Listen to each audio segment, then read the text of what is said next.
we are talking about a system that could be developing off South America and going through and could be 2020 or 2021. I forgot what year, but Grace, I'm pretty sure it was the name. It came through here. Was in the Yucatan Peninsula. Got severely weakened into a tropical storm from like a Category 2, and because there's mountains there, right, high elevation, and it went through here and it landfalled in Mexico as a Category 3, and that was pretty devastating. It rapidly intensified, and with the ocean temperatures we are looking at, this could be something to worry about. So let's go ahead and put it back here at the beginning of the hour. We can see again Tropical Storm Alex going past Bermuda, becoming post-tropical. Really won't have any more too many more effects. Just you can see light rain down here with a good bit of wind because tropical storm warning. They could have tropical storm conditions, but what we are looking at, it is a little bit far out, but it's still not out of the question. Number one, 150 hours out, nothing too far out here. Low pressure system right here could be getting into could be going anywhere from here to here, and then remember the system is coming off here and going into the Yucatan Peninsula, so it's looking actually pretty active.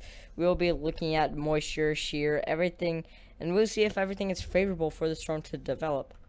Let's go ahead and move it out. GFS is saying this storm will landfall around right here, but that will of course change during the time. But let's see. Another storm develops from the Eastern Pacific, probably from the remnants of the other storm coming through here and going up there most likely. And it fizzles out, and here is what, here's another storm. This would also be an Atlantic storm, and this is where we've actually had a Category 5 before down here. So basically what happened is, I'm pretty sure it's from the MDR. Oh, no, it's from South America, yeah. It came down here, and it went like that, and the waters were very warm, very little shear, and it rapidly intensified into a Category 5, had a pinhole eye.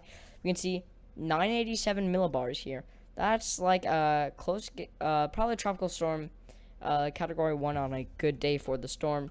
It would make landfall, and then it would come back up here, and this is what we're looking at. So the track is looking right like this, and it would go through and go right here. This is where I am concerned about. Right here, it doesn't really have enough time. It's not that time of year for it to be favorable down there. And it's pretty favorable right here during this time of year. And if we go, we can see it does get severely weakened, but it does get to 988 millibars. We are seeing right there. You can barely see it, but 988 millibars, right? And it will be moving across the Yucatan Peninsula, like we're saying, and will be impacting Mexico. We can see here. Now, it isn't saying nothing yet, nothing much of it, but it still has 3 landfalls here. This is a very impactful system. It caused huge problems here. So comes across here, 1 landfall, 2 landfall, and 3 landfall. Pretty dangerous storm here. Could cause a good bit of flooding and surge with what we're looking at. It's looking pretty powerful, and yes, that is the end of the model here, and the remnants of it right here. But for the trusted impacts, so what is more likely is it for to impact down here? We could not even see this storm form at all. Models do change. We can see a low pressure system right here, nothing tropical, it seems. But yeah, this could also be a problem down here, possibly a second storm. We'll have to see. But let's go ahead and go to the moisture at what we're going to be looking at. Again, Alex up here pulling in dry air from the Gulf. We can see just pulling it in right here, causing it to be dry and pull up less convection to wrap around the system. But we can also see it's pulling in a good amount of moisture. We can see it's pulling in moisture from right there and getting it to wrap around the system right here.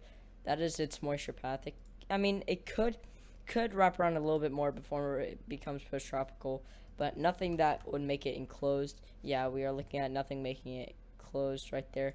It become post-tropical right around there, and dry air starts to come through, and nothing crazy. But as that storm moves out, let's go ahead and go to the system here. Here it is. Right there. Okay, so basically a little bit of moisture comes off. We can see, first of all, by this time, the conditions are much more favorable for tropical development. I mean, there is a little bit of dry air in the Gulf, a slight dry air in the Gulf, but overall the Caribbean is looking pretty favorable. And if we go look at the shear, not right now, but if we look at the shear later, we'll see that this storm could be in the makings here. I mean, it doesn't seem that impossible. You can see the Gulf just staying a little bit less dry air, though. Still a little bit less dry air.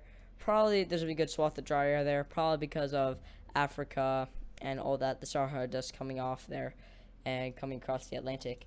But still very favorable down here. Look at all that moisture down there, having an abundance of moisture, and impacts here at around 987 millibars, 983, and it will be going. And then again, we can see the Gulf actually starting to have a good bit of moisture down here. Just an absolute abundance of moisture. I mean, that won't be the problem with the storm.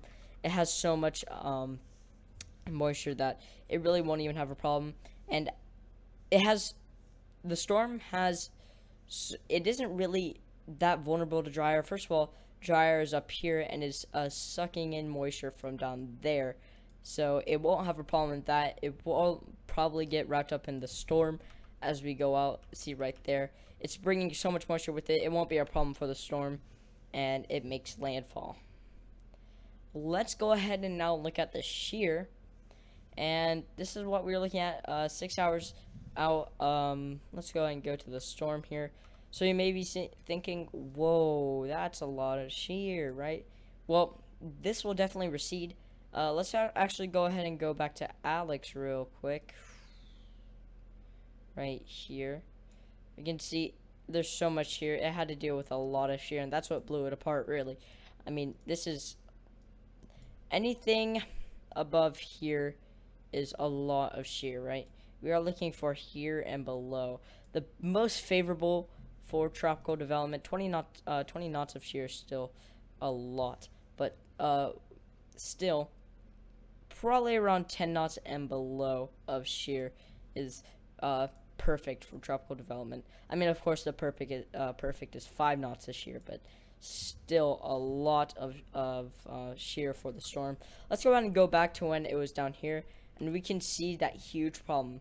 The top of the storm was absolutely being blown off there, up there, and it was absolutely destroying the system. And there's still a lot more shear as just troughs are coming across and causing this shear. But as we move out here, we can see, first of all, that shear receded over there. You can see a lot less shear in the Caribbean so far. Still not perfect for tropical development, but trust me, it will get better. And 174 hours out, low pressure system will probably be right here, and coming, remember, hitting there or there. And as we move it out, let's go to here. It just barely made it in this pocket. Shear is going to be a problem, but we can see, look at the Gulf area here. It's okay for tropical development. I mean, it's still nothing crazy. We can see the tiny pocket of not shear here that the system is going to be surviving off of. But yeah, let's see it form here. There.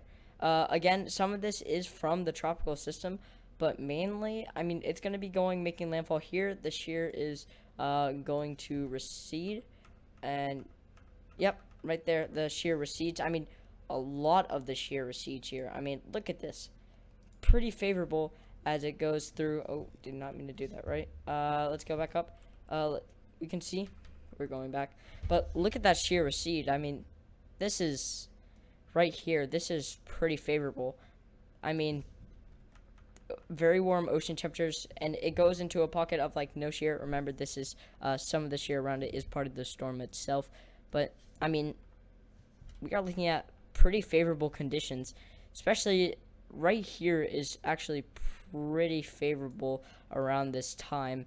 And as we go throughout the hurricane season, the whole Caribbean will eventually be favorable as that La Nina really starts to take place there. And then yeah, that is the end of the model. We are seeing a lot less shear. So compare this shear to the beginning. Okay, this. Look at this. This is just absolutely um, pretty favorable. I mean, by then, this area will probably be 29 degrees Celsius, close to 30 degrees Celsius. This area will probably be 28, 29 degrees Celsius. This area also 28, 29 degrees Celsius by this time. This is almost July. Almost July. June 20th is when it will mainly be impacting the coast there. But it will also be impacting pretty nicely on June 17th there. So, I mean, we'll just have to wait and see. Now, let's go ahead and take a look at Alex here. And, well, nothing great is coming of it, right? I mean, it's going to fizzle out. And Hmon, of course, predicts this also due to just high shear. I mean, we could see a little bit of development from here, but nothing that will really affect Bermuda, as Bermuda is just going to be getting rain. Nothing, maybe tropical storm force, but max winds 51 knots. Nothing crazy. I mean, nothing crazy. But let's go ahead and look at the ECMWF high res now. Right now, we are looking at the ECMWF high res, and oh my gosh, look at this. Look at the amount of moisture is everywhere. The only time really that we were seeing Alex struggle was because this dry air here was a little bit farther and it was pulling it in, but now it has a pretty good abundance of moisture. It's still pulling in a good little bit of dry air, but nothing too crazy. Let's go ahead and move it out to latest hour, the closest we can get to this storm. And I mean, still, where it forms, even though you may be saying, well, there's a good bit of dry air here. I mean, but we have to pay attention to the track and where it is. Right here, it's going to be taking this kind of track. And, well, we don't really see dry air even a problem, right? Eastern Pacific always has an abundance of moisture. But, I mean, this track seems a little bit, I mean, it's pretty favorable. Nothing major hurricane, right? We won't be expecting a major hurricane, but it could get to hurricane status. Probably category 1 at most. But still, it is something to watch out on the next few days. Let's go ahead and look at the ocean temperatures. Right now, we are looking at the ocean temperatures, and, well, what was I saying? 29, 28 degrees Celsius down here. Well, mainly right here will be the area. But we can see very warm sea surface temperatures. I mean, also down here, by the time this storm will form, it will probably be 29, 30 degrees Celsius down there. We can see it's a little bit chilly right there at 26 degrees Celsius near the Yucatan Peninsula. But again, we need to pay attention to the track of this storm. So right here, probably going to start off at 30 degrees Celsius, 29, 28, and it will make landfall. Then 28, it will probably stay at 28 for a good bit. And then right there, it will make landfall again, and it will probably be 29 to 30, and then it will probably make landfall right there. This is the track we are looking at right now. Abundance of moisture wrapping around the system. And what we like to see with the systems, let's go ahead and clear. What we like to see with the systems is like a shrimp tail there. So kind of like this, where we can see, say there's moisture down here, it is going up into the storm, and then the moisture is starting to wrap around the system, and a clear low pressure system is starting to form. And that is what we like to see. And again, probably the worst case scenario track would be coming through here, having probably 5 knot shear, right? 5 I'm pretty sure that's not right. 5 knot shear, right? And probably sea surface temperatures of 30 C, right? 30 C. Sorry for my handwriting. I'm using a mouse. 30 C, 5 knots, 5 knot wind shear, and 30 degrees Celsius coming through. It may make landfall right there, but if it goes in between those islands, this would be absolutely worst case scenario. It comes through here, and it goes like this, and it goes to like any one of these areas here, right? Any one.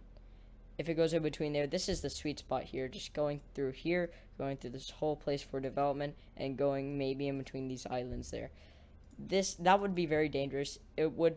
I'm not saying it would be, but it depends on how well it forms. It could be a Category 5. I mean, that's just a perfect track, right? But see, Laura, I remember back in 2020, Laura, that impacted there. The reason why it was not a Category 5 was because, well, it didn't go through here, right? It went through these islands, right? It went through these islands, and that is what reduced it. But still, it dealt with it very well, and so did Isaiah through here. It kind of center relocated over Haiti and went back over there and caused a good bit of damage over there along the Gulf Stream.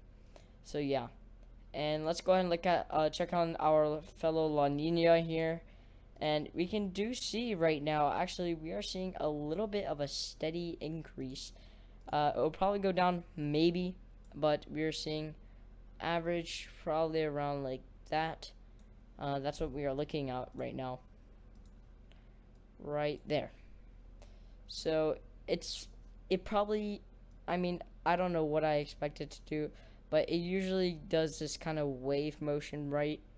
So we don't know if it'll go down again, but still, that is a steady increase, right? But there probably most likely will be in La Nina this year.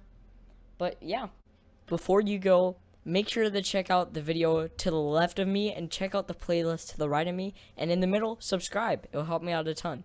I'll see you guys in the next one.